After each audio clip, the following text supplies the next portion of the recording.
We are facing an ever-accelerating pace of change, mainly due to the interplay between globalization and the spread of digital technology. And we Europeans have to try to cope with this change as our societies age. These processes of modernization and change, which are barely comprehensible to many people, are triggering defense reactions.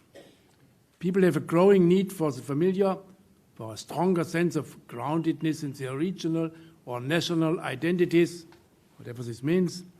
Skepticism towards openness and change is rising, and as we can see, this isn't solely a European phenomenon.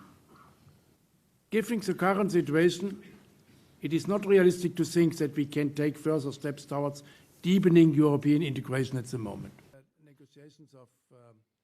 Following the Brexit decision in the summer of 2016, the European governments quickly agreed that we need to improve Europe's ability to take action on problems where even Eurosceptic sections of the population can see it is impossible to find purely national solutions.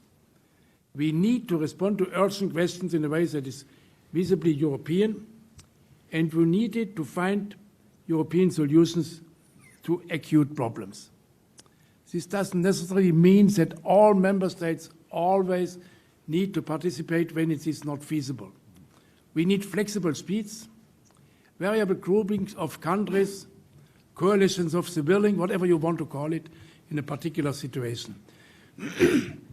Under the pressure of current events, we are beginning to understand that we need to solve our problems more effectively, identify our interests better, and then jointly represent these interests in the area of migration policy, in security and foreign policy, and in economic and monetary policy. In all of these areas, Europe can achieve more together than each member state can acting on its own. Tough decisions, as you say, that weren't necessarily popular. But we have to avoid as much as possible any damage for Europe and for UK, because we are interested in a strong, successful United Kingdom, even if it is not a member of the European Union, and by, for example, the finance center of London, of the finance place of London, will be a very important place for European economy, and therefore some people felt a feeling of punishing UK.